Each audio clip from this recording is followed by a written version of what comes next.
Thank you. As he said, my name is Kavitha Krishnan. I'm a user experience professional.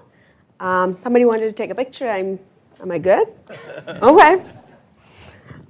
Um, Imagine 20 years ago, sitting with your friend in a diner, having a bottomless cup of coffee that costs just $1. And then your friend starts talking about this future where you would go to a coffee shop, stand in line for 15 minutes, pay $5 or $6, and grab a cup of coffee. You would like this so much that you would do it every day. Not just you. People around you are also doing this every day. You would have laughed at your friend. It is really hard to imagine a coffee experience when you are drinking a bottomless cup of coffee for $1. But 15 years later, things changed. Starbucks came into existence. They came up with fancy coffees. We have comfy couches, nice music. We go grab a cup of coffee in Starbucks. They have converted a simple coffee into a 15-minute vacation.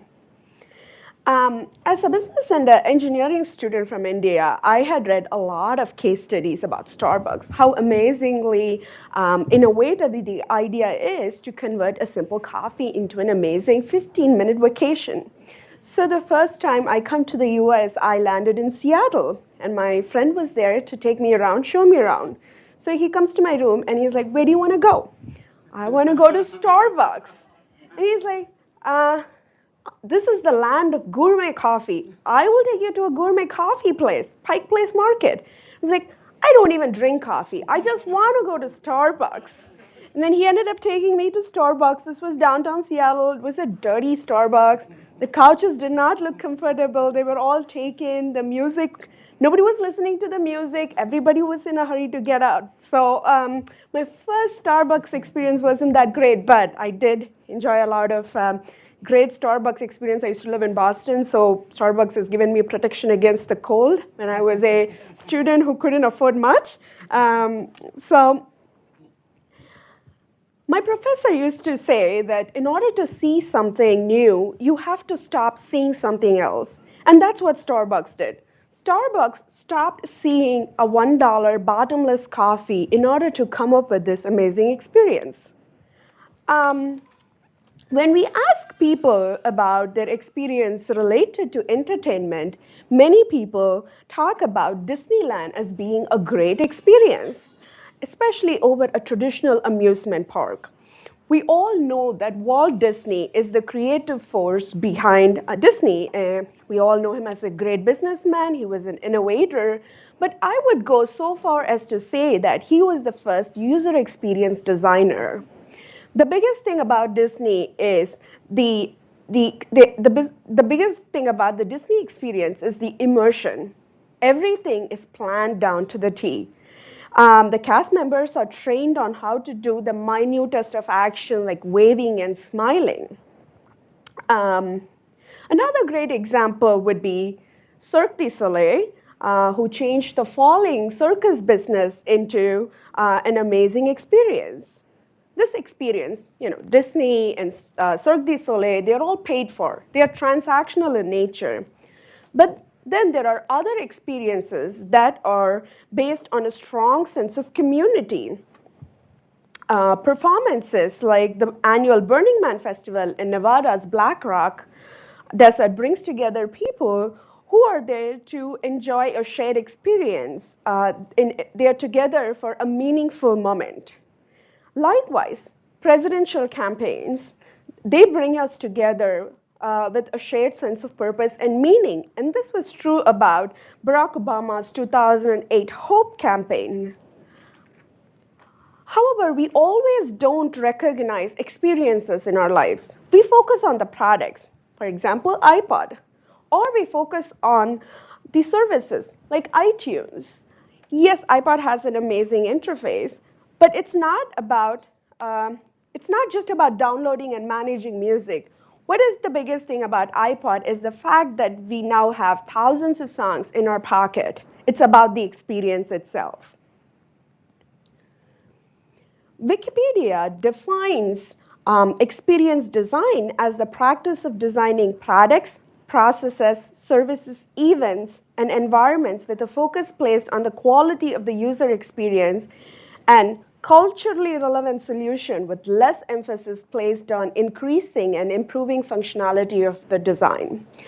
I place emphasis on culturally. It is because we sometimes fail to recognize the importance of culture or even the geographical location. When we design icons, for example, there are a lot of case studies we have studied about this, but one that I'm going to talk about today is a personal experience. When I worked for an electronic manufacturing company, they had a little symbol that said, it's an umbrella symbol on the box, which means you're supposed to protect your electronic items from water. But then they were a US-based company, and then they expanded. They went into the Middle East, and they sent the same package down to Middle East, where they used umbrella to protect themselves against the sun. So now they did not give proper training. The icon wasn't changed. So they now stored this set of electronic items in a damp storage. So we later had to get cultural training and things like that to improve the business. So I feel like culturally relevant solution is of great emphasis here. But simply putting it, that was a big definition, but simply putting it, experience design is the process of identifying, designing, delivering, and maintaining meaningful experiences over time. But why is experience design important? In order to understand that, we first need to answer the question, why experience design? And in order to do that, we have to see what's going on in the marketplace. Well, it seems like the world is getting smaller and smaller every day. We are able to shop globally from our living room, which means we now have more marketplaces, international marketplaces available to us. We don't have to look further than our local supermarket, which has close to 42,000 products. An average Walmart supercenter has close to 142,000 products. That's a lot of choice. On an average, 250,000 new products are introduced in the American market. 85 to even 95% of them fail. This is because average Americans buy only close to 260 unique products a year. So how do companies break through? How do companies get customers, not just get new customers, but keep them? How do you keep them loyal? Well, the answer to this question can be found in a book, The Experience Economy, which was written by Pine and Gilmore in 1998. The book talks about economic pyramids. They define 4 types of economies, each providing more value than the other. So let's go back and look at the coffee example that we were talking about. So if you sell coffee in a large burlap bags, you are in the commodities market. If you take those beans, roast them, grind them, package them, put it on a shelf for sale, you are in the goods economy. If you open that package of coffee, brew it, and serve it in a diner for $1, then you are in the service economy. Finally, if you take that coffee, perhaps a little better, custom craft the coffee, put somebody's name on the cup, and serve it in an environment that provides them a 15-minute vacation, then you are in the experience economy. When we provide our customers with the perfect experience, they come back for more. They don't come back alone, they come back with their friends. There are 3 distinct advantages to this. You're able to do marketing in its most inexpensive and effective form, which is word of mouth. It is pretty effective and it's very cheap too. Next, you're not waiting for your customers to come to you. You're not hoping that they would buy your product. Instead, you're influencing their purchase behavior. Not only that, you are creating a sense of loyalty in your customers because you provide this unique experience. You take good care of them. There aren't many companies that state creating a personal experience with their customers as a distinct market advantage, but that is true. It is a competitive advantage, and it can help you get superior financial performance. Well, but why does this matter? Because it provides, you have a lot of tools in your toolbox that you use to market and make money. Creating a great experience becomes another tool in your toolbox. It also provides a distinction in the market. You're not fighting based on performance and price anymore. You're now managing a great customer experience. That gives you a great market differentiation. Next comes the competitive advantage. The competitive advantage is when you are giving your customers a great experience, you are not just providing them a little more than what they are already used to having. You are creating new products. That is because you're looking at the totality of their needs, not just one phase or one part of the experience. You're enhancing the engagement. Whenever they engage with your brand, you're enhancing the experience. Finally, innovation. If your company is looking for innovation as a form of growth, this is a great way to provide innovation, and this would be in addition to the traditional R&D that any company does.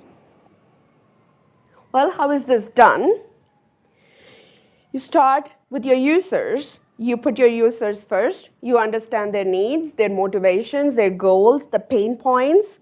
And then you are not just providing something better than what they already have. You are imagining completely new offerings. This is because you're looking at how your offering is going to fit in the totality of people's lives. It maps the entire customer journey when they are coming in contact with your brand, and you are looking into the entire journey instead of just phases, and then you're providing them a holistic experience. In order to do this, your teams cannot work in silos, or they cannot stick to one discipline.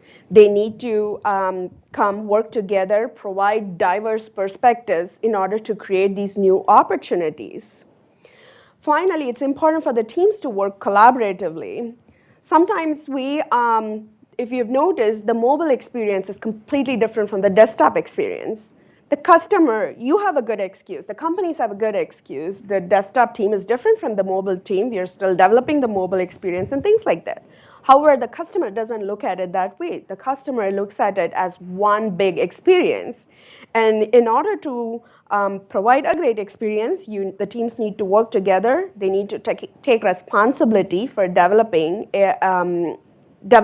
this great experience and moving beyond a single product or service. Finally, by looking at what is possible, not just looking at things that have already been proven and provided, we are finding new ways to connect meaningfully with our customers. How do you do this? The first thing is exposure to your users. It could be initial research or a summative testing. How often do you talk to your users? As often as possible is the answer. You get as much input from your users as possible. It is important to share the vision of experience. If you are leaders, you need to share your experience with junior members so that everybody is in the same boat and you're all working towards one goal to provide an amazing experience to the customers. Finally, in order to do this, provide users with great experience, provide everything that we talked about in the last 10-15 minutes, it's important to keep our minds open and be willing to continuously learn. So that's kind of the end of my talk. Outside of work, here are things that I do. I run a conference in Madison, Wisconsin. It's called Better by Design. This is the third year. We had it in August, end of August. I am also part of the international community called Ladies That UX.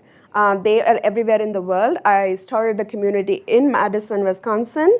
Ladies That UX also organizes a conference. It's called Talk UX, and Talk UX is an international conference. Last year it was in Taipei. This year it is in Boston. So it's October 18th and the 19th. So if you want to talk about any of the things that I'm doing or any of the things that I said, please stop by and talk to me. Thank you.